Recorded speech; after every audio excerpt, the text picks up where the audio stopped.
Сонсогчдаа өдрийн цагаа уучгаад төрч чулуу ажилласаа хүн тэрэн амарцсан уу?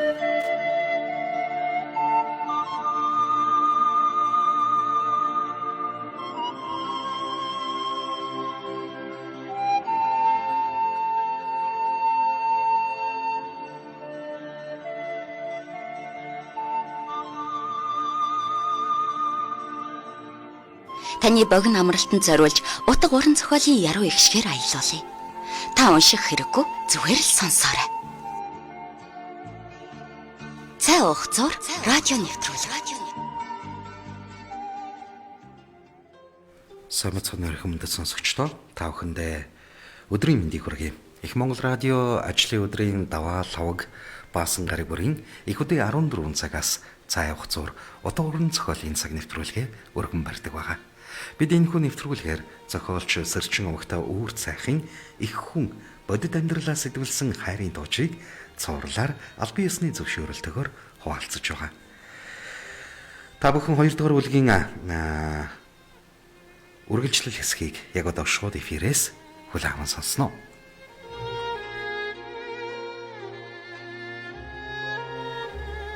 Зохиолч Сэрчин Овогтой үүр цайх. Зохиол их хүн бодит амьдралаа сэтгүүлсэн хайрын тууч. 2 дугаар бүлэг 77 дугаар хэсэг.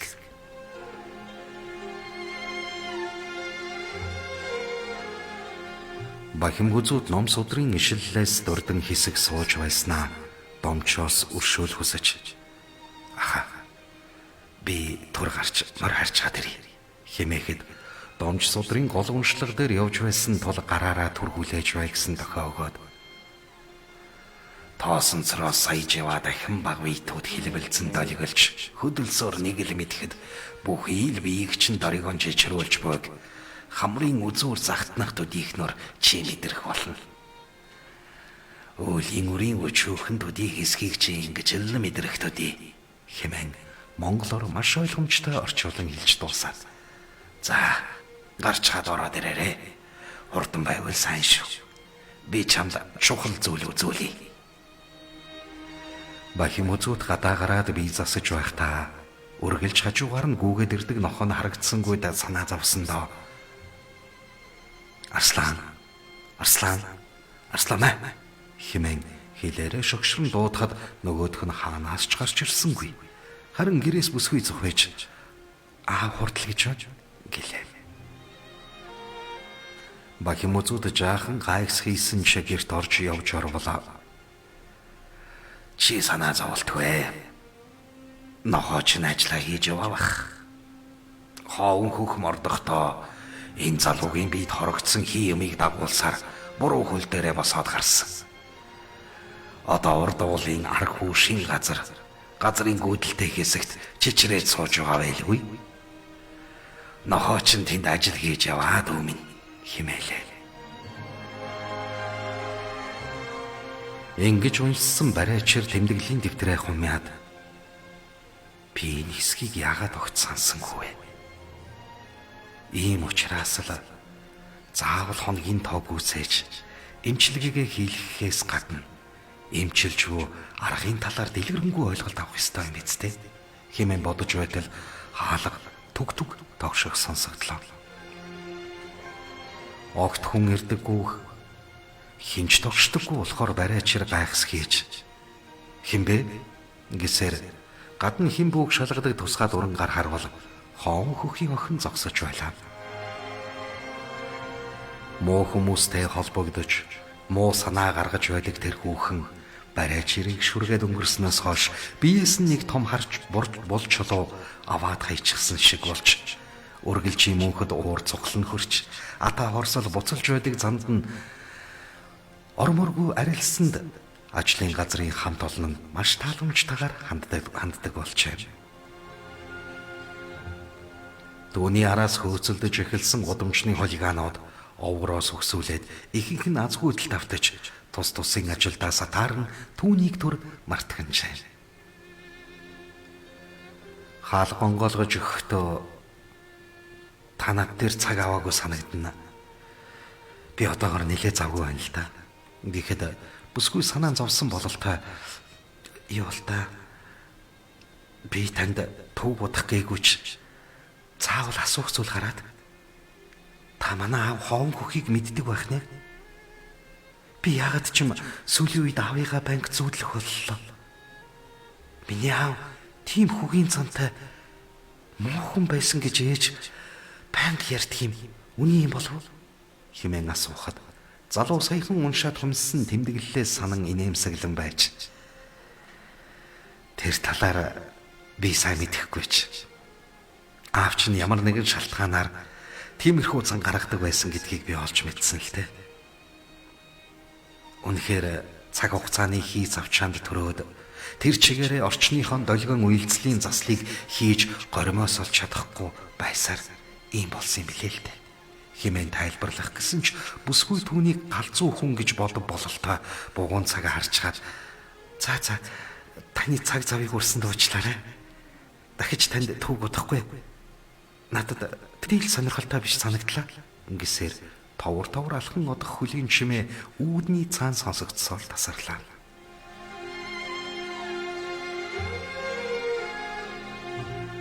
Барайчаар шөнийн цагаар хөнгөн эмчилгээ хийж байсан тул нөгөө хэдийг өдрийн цагаар дуртай зүйлээ хийж гадуур дотор хаашаа ч хамаагүй явж болно.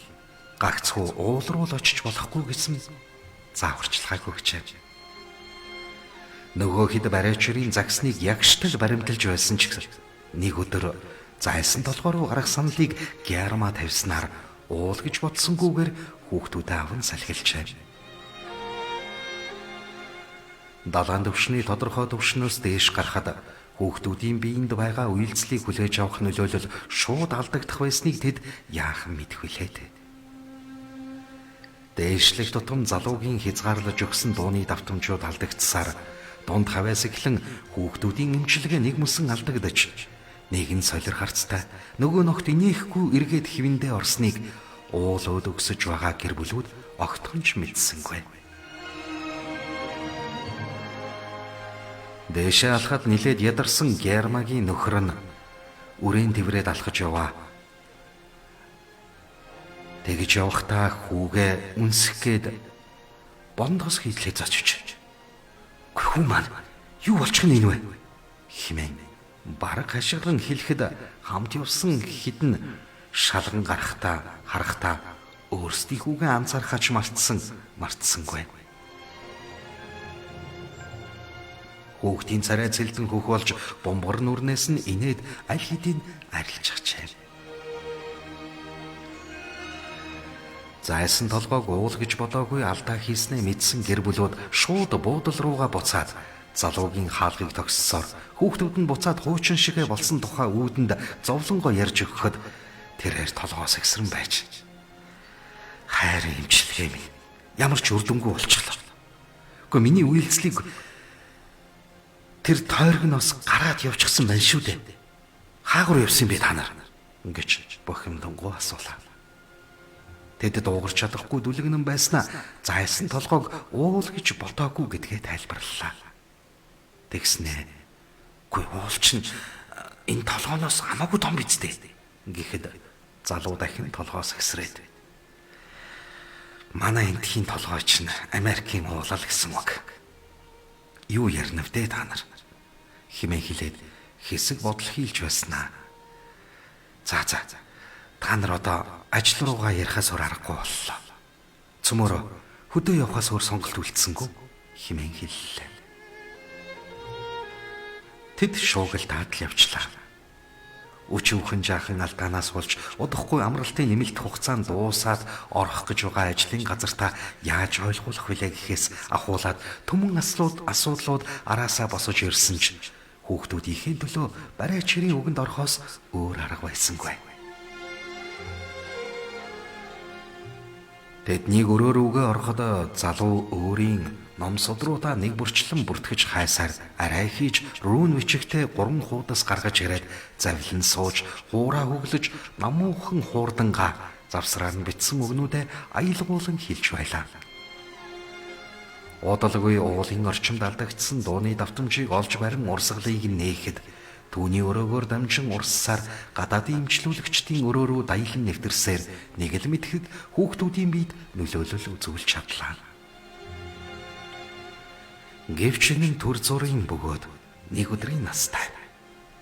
Дууны үйлцлийн давтамжийг тухайн биет дээр барьж чадна гэдгийг барайчаар мэдэх учраас хөдөө авч явахаас аргагүй гэдэг үг хэлсэн ачаа. Хөдөөчвөл газрын онцгой бүс байгаагаад тэр бүсэд содор номын дуудлага дор тодорхой давтамжтайгаар дор хаяж 3 сар байхад ямар ч өндөр уул, ямар ч газар байсан төвгүүгээр төрсөн биеийн бүх үйлзэл давтамж долгионуудыг эгэлжирийн хүн шиг барьж авч чадвар насан туршид нь сууж үлдэнэ гэдгийг урдын дуршлал багш нарынхаа дадлаас сайтар мэднэ. Монголчууд үүнийг чухам юу гэдг нь сонирн биш. Харин энэ гүрэм домын ажлыг хагас төрсөн сүнсийг дуудаж авчрах гэх хагаад галын дээр улаан давсүргэн шад бат хийлгэн дуугаргаж хүүхдүүдийг ширгэлэхээс эхэлдэг гэдгийг жирийн Монгол ямар ч айл хийдэг нь олон зуун жил хэдэн мянган жил үе уламжлал дамжин ирсэн нь ойлгомжтой хэрэгэ.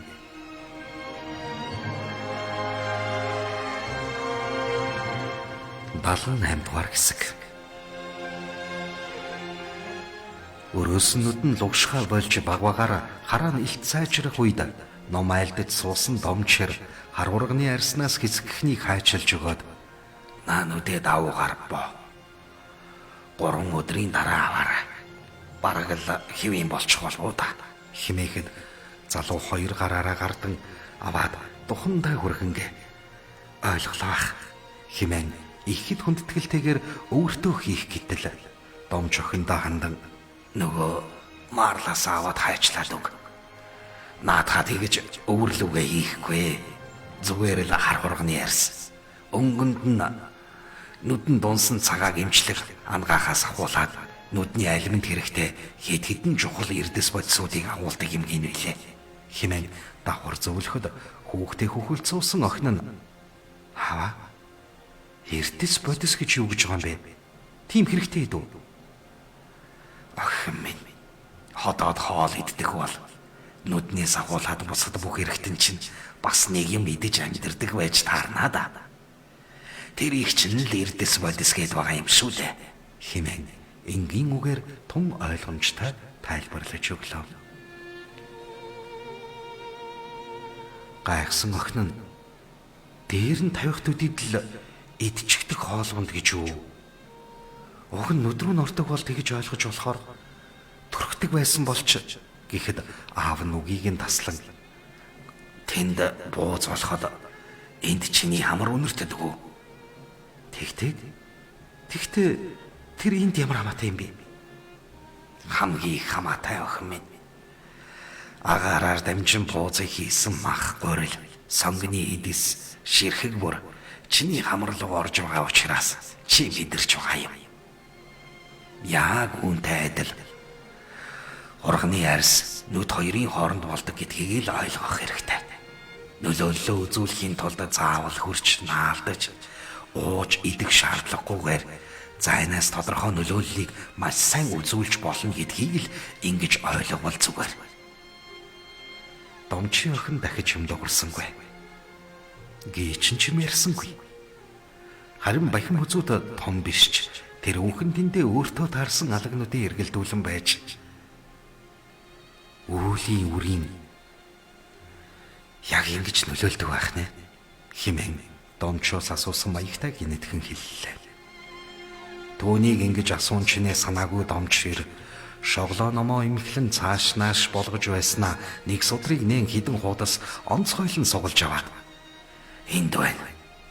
Ямар учиртайг нь сайн мэдэхгүй ч үүлийн үр гэдэг зүйл заавал эдэлж бардаг юм гинэлээ. Эдлэхгүйгээр барах харагна бясалгах замаар үүссэн үрийг сэтгэлээрээ эдэлж хурдвчлан дуусгаж болох юм гэж энд тодорхой заасан байдаг юм. Гэхдээ тэр нь шинэ үлийн үр тарихгүй бол хуучны найжамдаа устж алга болно гэсэн санаа юм болов да гэж би ойлгоод байгаа. Химэн дээш харан байж ихэд сүсэг бишрэлтэйгээ хэллээ. Тэнд суусан гийчин ир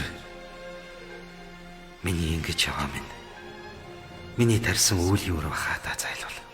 Химэн Хинт хэлж байгаа нь тодорхойгүй сулхан өгүүлэхэд Домчир хариулт болгож тэр чи гарцаа байхгүй тийм ингэж миний эрхэнд буусан шүү хэмээн түүнд тунж хариуцлагатайгаар хариулах нь Гичин нэрийн асуулт ихээхэн ач холбогдолтой байсан нь илтэй.